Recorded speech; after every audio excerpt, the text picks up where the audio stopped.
It is with utmost sadness that I have to let you know that my sensei, Steve Carter, passed away. We've heard the news yesterday from Luciana, his girlfriend. She posted it on Instagram. Angie yelled through a whole apartment. I was like, what happened? And then she showed it to me, and I was hoping that in a weird way that this is some kind of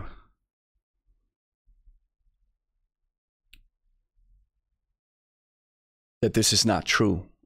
But of course, why would Luciana post something like this then? For those of you who don't know, Steve Carter was my sensei who taught me the true philosophies and basics of kettlebell training. And everything that I do here is based on his fundamentals. He's the original hybrid.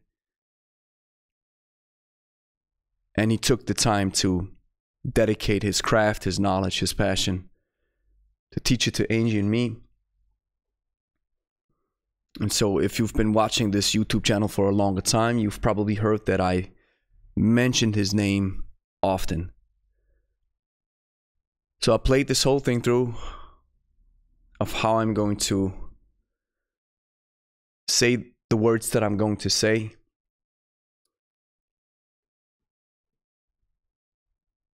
To maybe take away the sadness to a certain extent. But the sadness is still present for a couple of reasons. So currently I feel like I'm walking through the valley of the shadow of death, as David so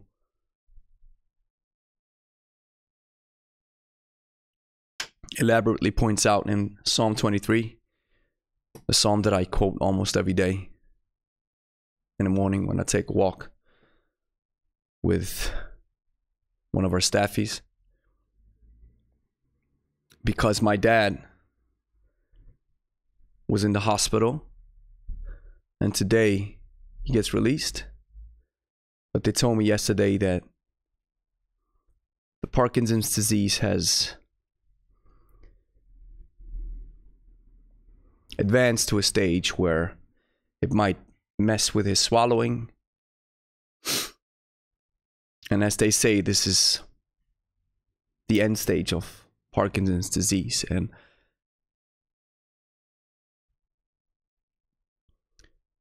so hearing this from Steve now is just devastating, because it reminds me of what it's like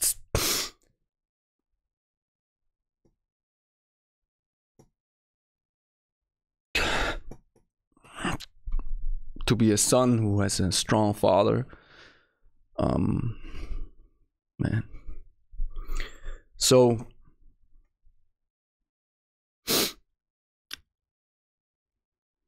these situations are in a strange way close connected to it. No, not in a strange way, in a logical way, in an emotional way connected to each other.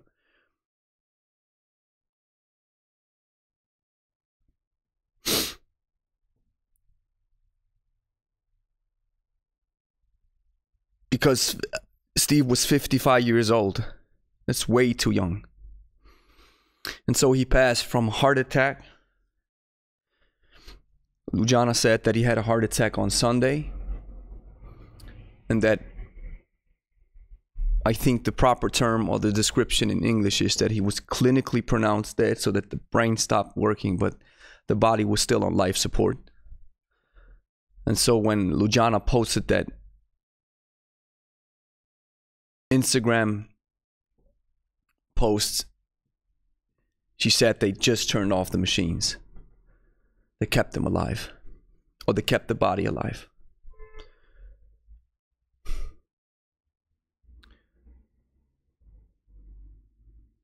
So my heart goes out to to Daniel and Ellie, and I think he has another daughter, which I don't know the name of. And it's probably the same experience for the daughter, but for a son who has a great connection with his dad.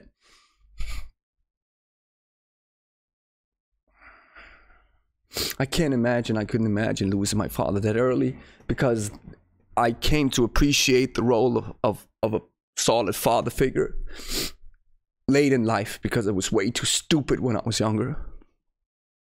Man, my dad always was gracious with me. He still is. So it's so valid for a son to get confirmation and validation from his dad, because this is like a superpower.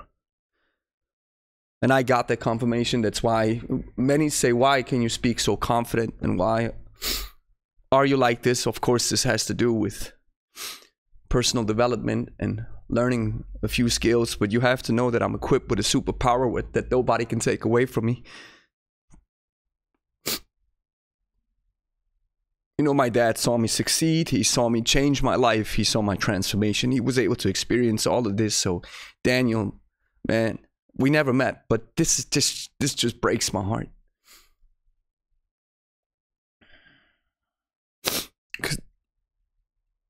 And now, Steve and I had a conversation about the afterlife. We had a conversation about Christianity. He knows that I'm a Christian. We talked about Jesus. We talked about God. We talked about a couple of things. And I hope that he was able to find his way. That he was able to make amends with God. And is now in heaven, so that I can have a chat with him again when my time comes. Because it's important of where you spend the afterlife. And when you get confronted with the valley of the shadow of death, of the shadow and death, it's humbling. It's a very humbling experience, especially seeing my dad.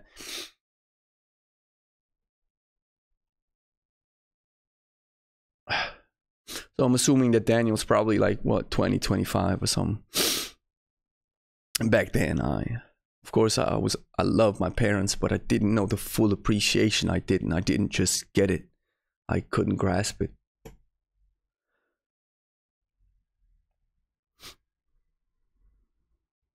So you have to understand the reason why this hits close to home is because I was in close contact with Steve, not that often, but just recently in my November championship, I asked him a couple of questions, and I was so happy. I said, man, I'm coming full circle, that now that I'm deciding to, at least part of me wants to become an athlete, and now is, that it started with Steve and it ended with Steve.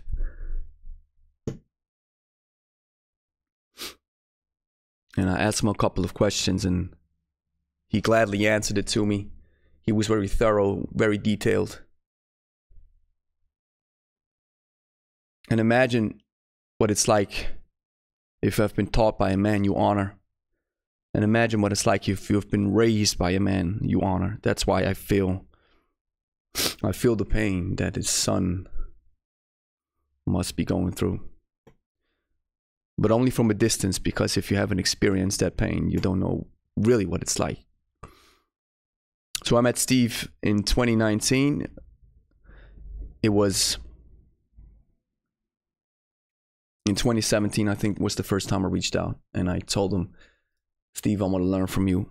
I want to become a kettlebell coach. And I know that I'm stupid and that I don't know anything. And all the stuff that I've learned, all the courses that I've been to, they just don't teach the real thing. And then I think in 2017, he told me his price. And I said, all right, listen, Steve, as soon as I have the funds, I'll reach out again. In 2019, I had the funds. I reached out. So I flew him in. And in 2 days, he certified Angie and me according to his standards, the IKFF CKT1 and IKFF CKT2. It was such a gruesome preparation to pass these tests. And man, he opened my eyes to the true nature of kettlebells. And if you've been taught by an awesome teacher, it just elevates your understanding to a level that you could have never gotten to if you'd have tried it by yourself or simply from watching videos. It's just something different, man. There's something different when you get teaching one-on-one and have a master explain to you what it's like, highlighting your flaws. He pointed out my mistakes, but in a very careful and loving way. And then I put in the work. And so what you're seeing here, I mean, before Steve, I was already a personal trainer, but I was, you know, I was already successful to a certain extent. But after Steve, I heard about Steve maybe 10 years ago or maybe 15 years ago the first time when I saw a couple of his DVDs. And it was way back. And, you know, in 2019, I was already at a place. And, you know, the way this whole the kettlebell thing got started is because I was making YouTube content, trying to find my place. And then I already had kettlebells because I was always interested in this type of training, but not that intensively. So then I did a YouTube video in German about kettlebells, and boom, that took off. And then I decided, all right, you know what?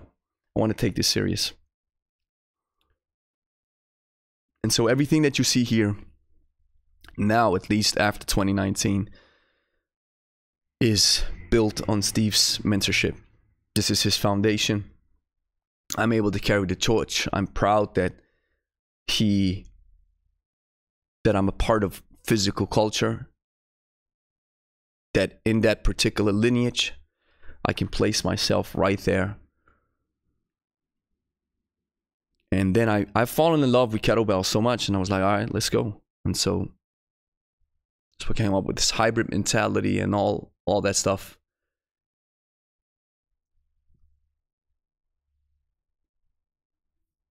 And so Steve, man, you really changed my life and changed the way I train. You changed the way I look at this paradigm shift of how to train from the typical bodybuilding type style to this open-minded flow of movement that has changed so many lives.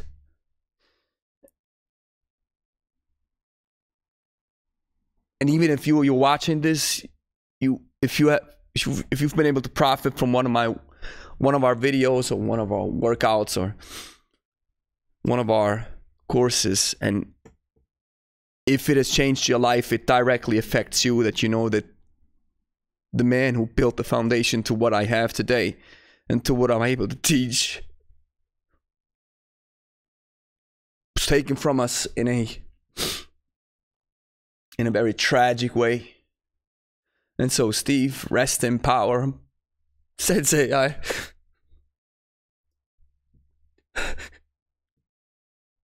and Daniel or Ellie, if you're watching this and I can help out somehow, you just let me know. I'm here.